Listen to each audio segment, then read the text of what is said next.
Beto O'Rourke, a white man who keeps reminding everyone that he's a white man and apologizing for it, who wrote Teen Fantasies, was previously arrested for DUI and also burglary charges, was a part of a hacking group, and awkwardly skateboards into his events. And what is becoming more awkward is, of course, the media coverage of him and his presidential campaign of 2020. Some of it is obsessive, especially on MSNBC. Some of it is just extremely weird and awkward. But we have to admit that just recently the news came out that he did cut a deal with Reuters to delay a story during, of course, his political race against, what's his name? That Texan dude.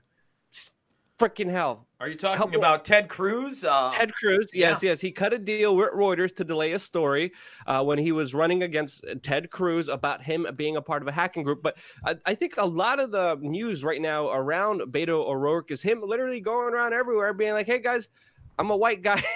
I apologize, which is absolutely insane. We have this clip from CNN. And this is not the first time he did this. I'm seeing other articles and other instances. But Jason, should we just play this video and let it speak for itself? You know, I think we should, because it is just so. I mean, this guy's apologizing for everything. I mean, listen, no alpha dog here, guys. He is Beto O'Rourke for sure. Let's go. And also the way in which I acknowledge the truth of the criticism that I have enjoyed white privilege. Absolutely. Undeniable. As I've shared with others, and certainly became a topic of conversation in the Senate campaign, I have been arrested twice in my life.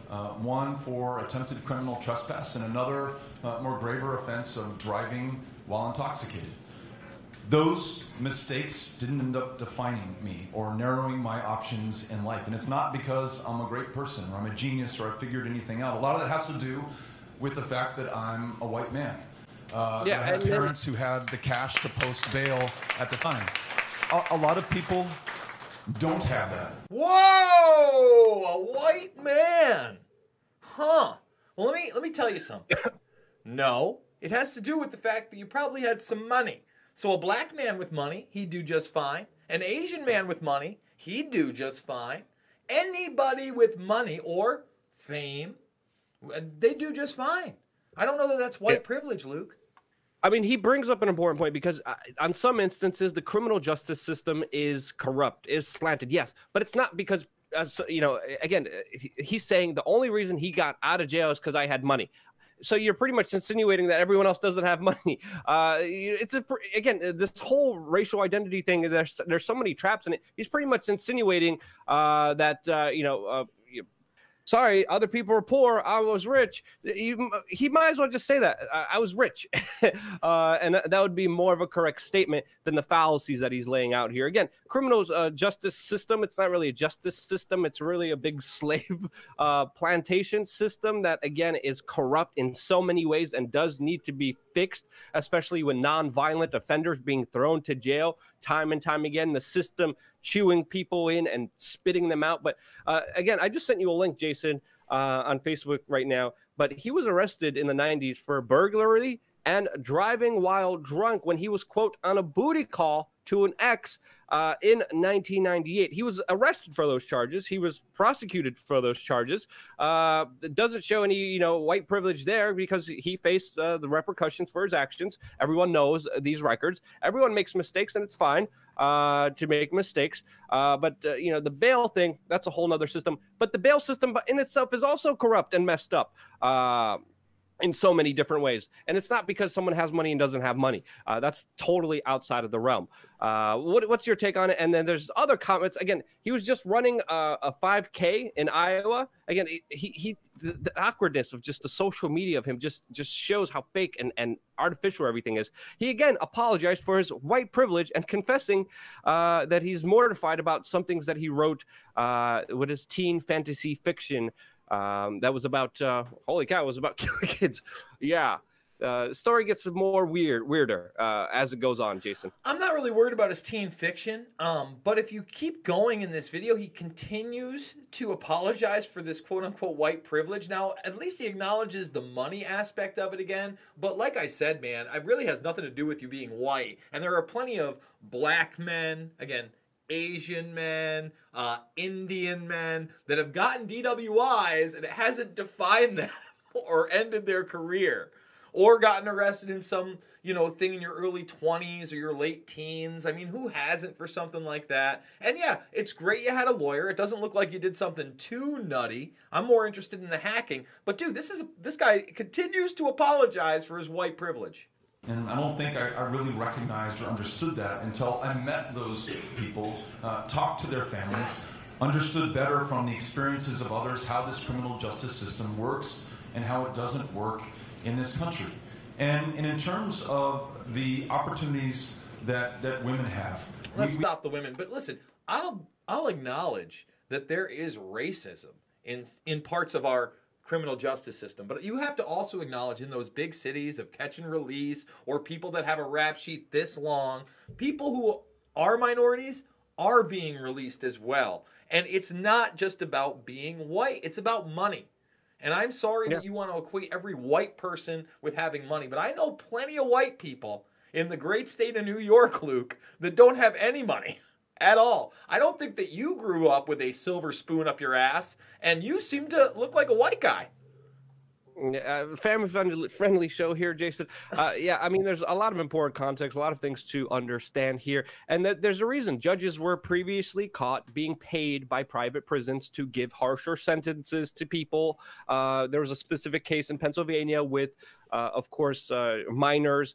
And of course, a youth correctional facility. Again, the whole language and terminology definitely needs to be fixed here because, our criminal justice system creates worse people than the people that actually do come into the system. It creates repeat offenders. It creates a system that only is empowered by its incentives, which are monetarily, and at the same time, with those incentives, they're screwing society. Those are important issues to bring up here. Not that, hey, I'm white, I had money. Yes, it's all because I was white. And I mean, come on. You're discrediting the bigger arguments to make here on a legitimate issue, on a legitimate cause. So, Luke, just going back to your point about the fact that a judge sentenced all these children, these minors, to jail in a pay-for-play scandal, which is just a great point. Guess what? Luke, they weren't Hispanic or black kids. They were 2,000 lives. And if you scroll down here, the first one is a young white girl, because most of these charges were things like underage drinking, small amounts of marijuana, reckless endangerment, not great stuff by any means, Luke, but not prisonable offenses. And guess what? It didn't have any slant towards a race, huh? It had a slant towards the kids not having money. Yeah, I'm pretty sure it was in a suburban white Pennsylvania neighborhood. Correct me if I'm wrong on that fact. But again, a lot of duplicitous nature. And again, just destroying the larger context of the bigger debates that do need to be had about legitimate issues. Let's go to this Second Amendment one, because it seems like Beto is also pissing everyone off, pro-gun control people, anti-gun control people, with his latest comments as well about an AR-15, which he, again, somehow wants people to keep but doesn't want to be sold. Again, just a duplicitous message that is pissing everyone off. We allow people in this country to buy weapons that were designed, engineered, and sold to the United States military for the express purpose of killing people as effectively as possible in as great a number as possible.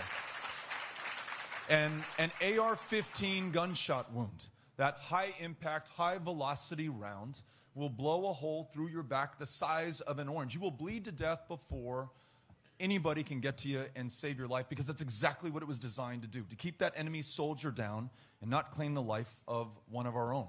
Now, if you own an AR-15, keep it.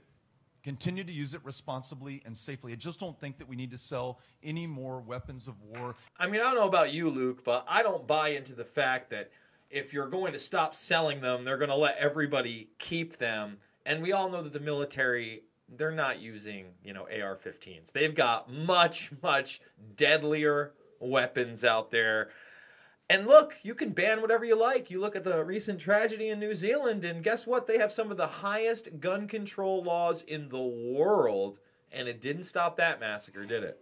Yeah, just a reminder here, the greatest mass murderers of unarmed civilians in human history is government. This is why people should be skeptical when the government comes in and says that they want to keep you safe. But the bigger point I wanted to make here with Beto is, again, just comments that are pissing everyone off, that are keeping everyone confused, that everyone's awkward, very awkward about, because it's like, wait. You want people to keep them, but you don't want them out there. Like, how's that going to work? How is that going to possibly be a good policy? But the bigger point, my last point that I wanted to make on Beto O'Rourke is, of course, that he's a politician. He's a cookie cutter politician that's just a little bit more awkward. He has a bunch of sprinkles all over the place that were just fell on him awkwardly. And he's this weird kind of establishment figure that Chris Matthews and MSNBC get wet over and pontificate and absolutely adore and love. But he's still a politician. And what we're seeing here is people saying whatever they think they can to get support, when in reality, like all the elections before us, whether it's George W. Bush, whether it's Barack Obama, or whether it's Donald Trump, we have learned, and I think this is a reminder here for this big election, politicians say things when they're campaigning that they will never do. That's the bigger lesson that I wanted to remind people just about this total awkward situation. Also, with him being a hacker, the only thing I could say is this is just very weird and awkward. Beto O'Rourke 2020. That should be the official slogan.